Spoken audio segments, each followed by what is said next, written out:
tie tag alung nying agodi nyamawera set Rose Rabinya Sokode Basa Anan mo matina hinya ka woro kin waloski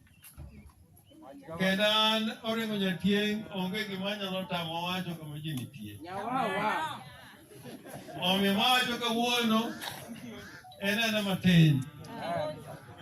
kada kuneno ka wacho wewa kamano to nyaka wachi ni jaduong' Joel nyathini ni wakele dala ma nyathini ma imanye kiyiki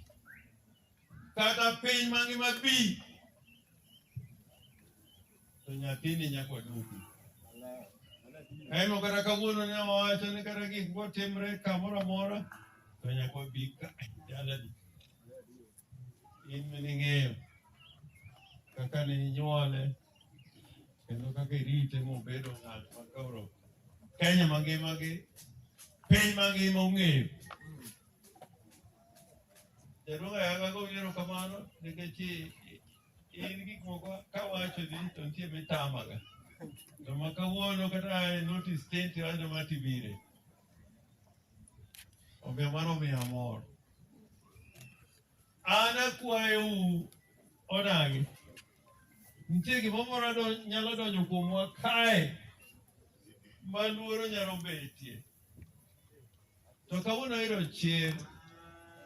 chir jaloso mokwongo wuod kakan ayie kodi gik miwacho beyona te kende Nyasaye miya dhok manuo gik miwacho to anyalo nuoyogi emomiyo be maniko Jaramogi abe naloso kaka iloso kawuono kod kochogo amor gi gik miwacho Atandi Meli onego bed ka to kino bed kae kino bed kae na gimomo paro ni kiny ok wanyal donjo gi wele dala welo nyaka loyiro e dala kae watemo maber koso watemo marach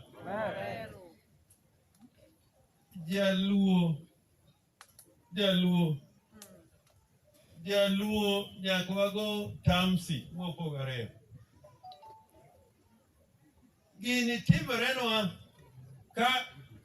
kama wantie ni pile ka pile odong' koma gwenge ma wuoduo moko bed loya kiwacho gima nonege to ok donji to en minister ma in charge of foreign affairs gini kodonjo kumu huko kaseda aywage matek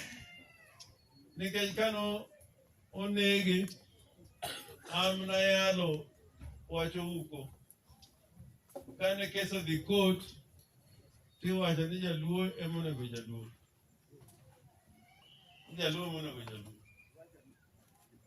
magino nowayalo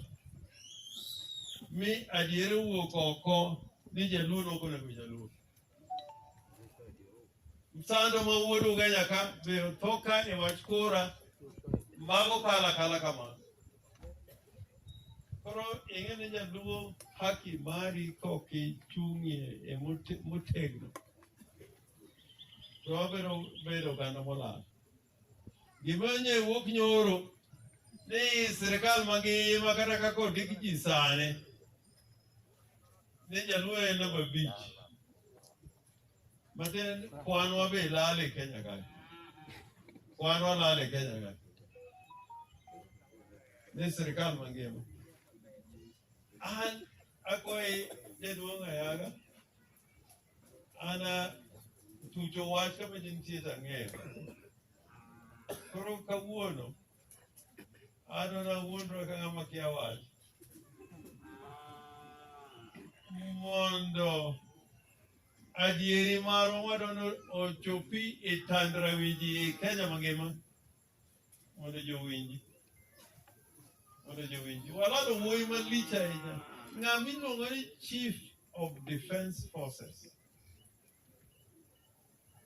gima gole piny mondo wuok kaka nowuok ka dalagi nodhi Siaya ok en gima yot wuok ka mondo odhi Siaya kata en i dala kae nitie protocol mondiki nitie chik momako kata president kodwa wuok to nitie gimoketne ni kapok ma ok otimore to ok inyal wuok then miluongo ni Chief of Defence Forces nikech miluongo ni Chief of Defence Forces kogoye molwar to nyiso ni onge ka jatelo malwenyo mogo piny molal kamano mano motene pinyno security mare onge kata chief ni kae ka ndiga idhi ndiga mogo i piny ma long lilo ma onge ni to jatelo motelo ni lweny mangima man gi ndeke kata an ka biro okinya higni masebedo e siasa gi aidho wende kadhi Nairobi nyaka nene ndege pok ogoyo piny